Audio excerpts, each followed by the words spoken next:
कोई वक्त का बादशाह सी ना, ते बादशाह के दरबार दे विच बंदा एक आ गया भी मैनू इत्थे कोई नौकरी कोई मुलाजमत लभ जे तो चलो ड्यूटी जा पिया करा दा मुलाजमत पिया करा दा।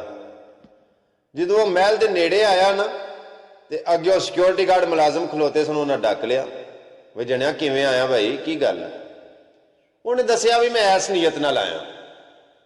बादशाह का खबर गई भी बाहर एक बंदा आया वो इंज इंज ख्वाहिश रखता है। बादशाह आख्या उन्होंने अंदर बुलाओ।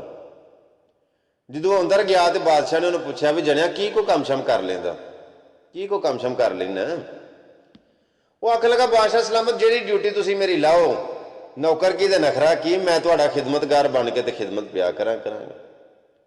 बादशाह का एक घोड़िया का अस्तबल सी।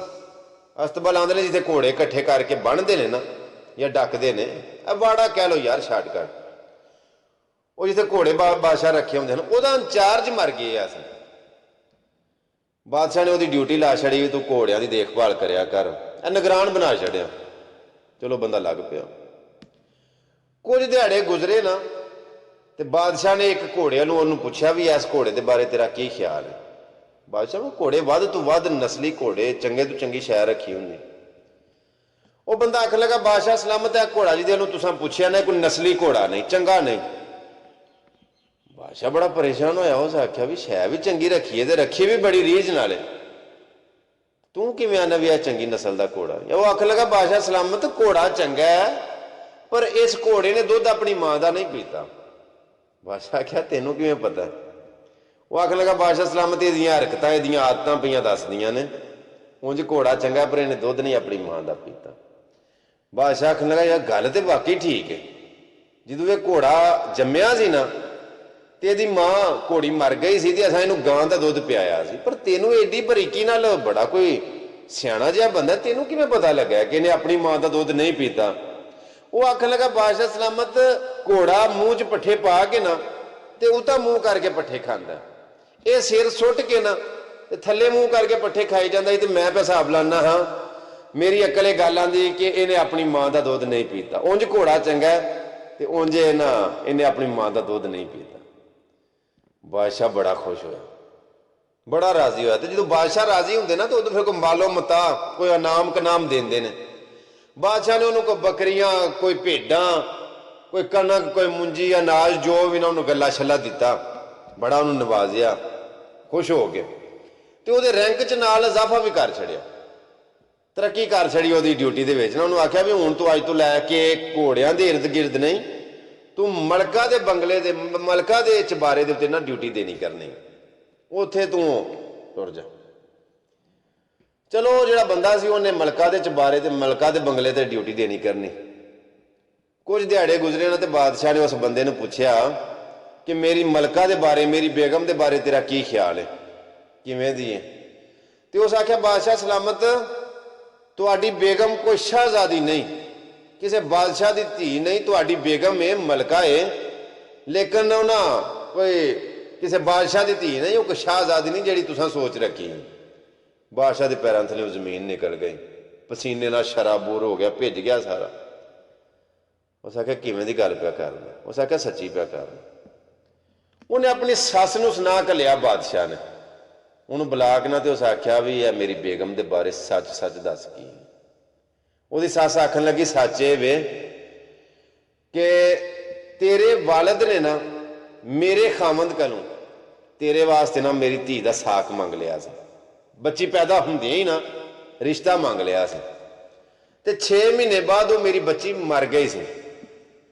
ते फिर तुहाडे नाल तल्लकात रखने वास्ते ना असां किसी की बच्ची आ लैके पालीए, बाकी मेरी बच्ची नहीं। बादशाह आखन लगा भी तू बड़ा कोई सच्चा इंसान, बड़ा कोई सियाणा जिहा बंदा, पर तेनों किवें पता लगा कि ये कोई शाहजादी नहीं। वो बंदा आखन लगा बादशाह सलामत इहदियां आदतां पईयां दसदियां सन, ये रवैया खादमां दे नाल नौकरां दे नाल मुलाजमां दे नाल बड़ा गंदा रवैया, बड़ा हकीर रवैया है इहदा ना। ते जिहड़ियां शाहजादियां हुंदियां ने ना उन्हां दे तरीकेकार उन्हां दे तौर तवार कोई होर हुंदे ने, ते मेरी अकल भी दसदी भी ये शाहजादी नहीं, ये कोई होर ही जिन्स है।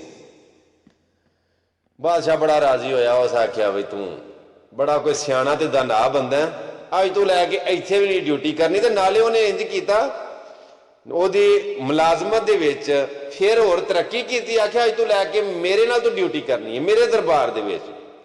ਤੇ ਫਿਰ ਉਹਨੂੰ ਭੇਡਾਂ, ਅੱਗੇ ਨਾਲੋਂ ਬਹੁਤੀਆਂ ਭੇਡਾਂ, ਬੱਕਰੀਆਂ, ਮਾਲ ਛਾਲ, ਕਣਕ ਮੁੰਜੀ, ਜੋ ਵੀ ਵਕਤ ਦਾ ਉਹਨੇ ਬੜਾ ਮਾਲੋ ਮਤਾ ਦਿੱਤਾ। ਤੇ ਬਾਦਸ਼ਾਹ ਨੇ ਉਹਨੇ ਆਪਣੇ ਨਾਲ ਉਹਨੂੰ ਡਿਊਟੀ ਤੇ ਲਾ ਲਿਆ। ਕੁਝ ਵਕਤ ਗੁਜ਼ਰਿਆ ਨਾ, ਕੁਝ ਅਰਸਾ ਗੁਜ਼ਰਿਆ, ਤੇ ਬਾਦਸ਼ਾਹ ਨੇ ਉਸ ਬੰਦੇ ਨੂੰ ਪੁੱਛਿਆ ਵੀ ਮੇਰੇ ਬਾਰੇ ਤੇਰਾ ਕੀ ਖਿਆਲ ਹੈ। ਤੇ ਉਹ ਬੰਦਾ ਸਿਰ ਸੁੱਟ ਗਿਆ। ਬਾਦਸ਼ਾਹ ਆਖਿਆ ਗੱਲ ਕਰ। ਉਹ ਆਖਣ ਲੱਗਾ ਬਾਦਸ਼ਾਹ ਸਲਾਮਤ, ਜੇ ਜਾਨ ਦੀ ਅਮਾਨ ਪਾਵਾਂ ਮੈਨੂੰ ਆਖੋ ਕੁਝ ਨਾ ਤੇ ਸੱਚੀ ਗੱਲ ਕਰਾਂ। ਤੇ ਜਾਨ ਕੀ ਅਮਾਨ ਪਾਉਂ का मतलब ਇਹ ਹੁੰਦਾ ਹੈ ਕਿ ਮਤਲਬ ਜੇ ਮੈਨੂੰ ਆਖੋ ਕੁਝ ਵੀ ਨਾ। ਤੇ ਬਾਦਸ਼ਾਹ ਆਖਿਆ ਮੈਂ ਤੈਨੂੰ ਕੁਝ ਵੀ ਨਹੀਂ ਆਉਂਦਾ, ਤੂੰ ਗੱਲ ਸੱਚੀ ਕਰ। ਤੇ ਉਸ ਆਖਿਆ ਬਾਦਸ਼ਾਹ ਸਲਾਮਤ, ਤੁਸੀਂ ਨਾ ਮੈਨੂੰ ਕਿਸੇ ਚਰਵਾਹੇ ਦੇ ਪੁੱਤਰ ਲੱਗਦੇ ਹੋ। ਬਾਦਸ਼ਾਹ ਨੇ ਤੁਸੀਂ ਮੈਨੂੰ ਲੱਗਦਾ ਕਿਸੇ ਬਾਦਸ਼ਾਹ ਦੀ ਜਿੰਸ ਨਹੀਂ ਲੱਗਦੇ ਤੁਸੀਂ। ਉਹ ਬੰਦਾ ਬਾਦਸ਼ਾਹ ਜਿਹੜਾ ਸੀ ਨਾ, ਉਹਦੀਆਂ ਅੱਖਾਂ 'ਚ ਖੂਨ ਉਤਰ ਆਇਆ, ਪਰ ਵਾਅਦਾ ਕਰ ਬੈਠਾ ਸੀ ਮੈਂ ਤੈਨੂੰ ਕੁਝ ਵੀ ਨਹੀਂ ਆਖਣਾ, ਤੂੰ ਸੱਚੀ ਗੱਲ ਕਰ।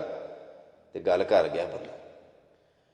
ਬਾਦਸ਼ਾਹ ਨੇ ਆਪਣੀ ਮਾਂ ਨੂੰ ਬੁਲਾਇਆ ਜਾਂ ਉਹਦੇ ਕੋਲ ਟੁਰ ਗਿਆ ਜਿਵੇਂ, ਤੇ ਆਖਿਆ ਮਾਂ ਸੱਚੀ ਸੱਚੀ ਮੇਰੇ ਨੂੰ ਦੱਸ ਕਿ ਮੈਂ ਕੀ ਹਾਂ।